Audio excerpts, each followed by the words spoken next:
Hello everyone. তো আজকে আবারও চলে এসেছি আরেকখানা সিঙ্গেল চ্যালেঞ্জ নিয়ে। তো কি রয়েছে আজকে চ্যালেঞ্জে? সবার খুব প্রিয় ডালের সাথে খাওয়ার পাঁপড়, বড় বড় পাঁপড়। তো আজকে চ্যালেঞ্জটা কি বলে দিই। এখানে 15টা পাঁপড় আছে, আর আমাকে ট্রাই করব 3 মিনিটে শেষ করার।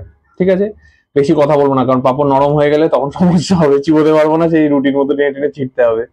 তো চলো আচ্ছা, ভিডিওটা তাড়াতাড়ি এখানে স্টার্ট করি। যদি চ্যানেলে নতুন হয় চ্যানেলটা সাবস্ক্রাইব করে দিও, ফেসবুক থেকে দেখলে পেজটা ফলো করে দিও, নতুন কোনো আইডিয়া থাকলে আমাদের সাথে শেয়ার করো।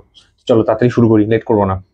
টোটাল 15টা পাপড়, 3 মিনিট শেষ করতে হবে। ঠিক আছে, চলো 3, 2, 1, গো।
হলো না, দেখো এখনো 5খানা রয়ে গেছে।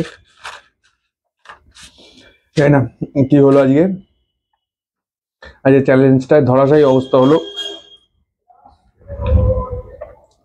এতটা শুকনো, মানে জাস্ট ভাবতে পারিনি। দিদি করেছিল, কি করে চ্যালেঞ্জ কমপ্লিট করেছিল আমি জানি না। সত্যি মানে বিভৎস কঠিন আজকে, মানে অসম্ভব হয়ে গেছে। জিপ টিপ পুরো ছুলে গেছে। 15টা নিয়ে 10টা মাত্র কমপ্লিট করতে পেরেছি। এতটা বাজে চ্যালেঞ্জ কোনোদিন হয়নি, কোনোদিন এরকম ভাবে ধরাশায়ী অবস্থা হয়নি। জানি না তোমাদের কাছে আপলোড করবো কিনা, ভিডিওটা করছি ঠিক আছে, তবু দেখা যাক, আপলোড করি, তোমাদের মতামতটাও জানা যাবে। যদি সেরকম কিছু মনে করো পানিশমেন্ট দেবে অবশ্যই জানিও। মানে এতটা কঠিন হবে এটা সত্যি ভাবিনি। মানে মারাত্মক শুকনো, যে শুকনো খেতে গিয়ে জিভ তো চলে গেছে সেটা দাও, এতটাই শুকনো যে আমি দিকদার বলে চিবিয়ে যে গিলবো সেই গিলতে পারছি না, মানে মুখের মধ্যে রয়ে গেছে, মানে পুরো ভালো করে চিবোতে হচ্ছে তারপর গেলে যাচ্ছে না, শুকনো গেলেই যাচ্ছে না। তো চলো আজকে হেরে গেলাম, ভালো লাগছে না, এরকম ভাবে কোনোদিন হারি না, মানে এতটা বাজে ভাবে হারিনি কোনোদিন। কেমন লাগলো তোমরা জানিও, তোমাদের কমেন্ট অবশ্যই আমাদের কাছে অনেক কিছু ম্যাটার করে। তো জানিও, জানি হেরে গেছি, এটা বাজে, খারাপ লাগলেও ভিডিওটা বলো যে হ্যাঁ খারাপ লেগেছে, আমরা চেষ্টা করবো আরো ভালো কিছু করার। তো চলো দেখা হচ্ছে পরের ভিডিওতে, সবাই খুব ভালো থেকো, সুস্থ থেকো। আর যদি চ্যানেলে নতুন হওয়ার বলছি, চ্যানেলটা একটু সাবস্ক্রাইব করে দিও, আমাদেরকে সাপোর্ট করো। ইউটিউব থেকে দেখলে সাবস্ক্রাইব করো, ফেসবুক থেকে দেখলে ফলো করে দিও। তো চলো দেখা হচ্ছে পরের ভিডিওতে, টাটা।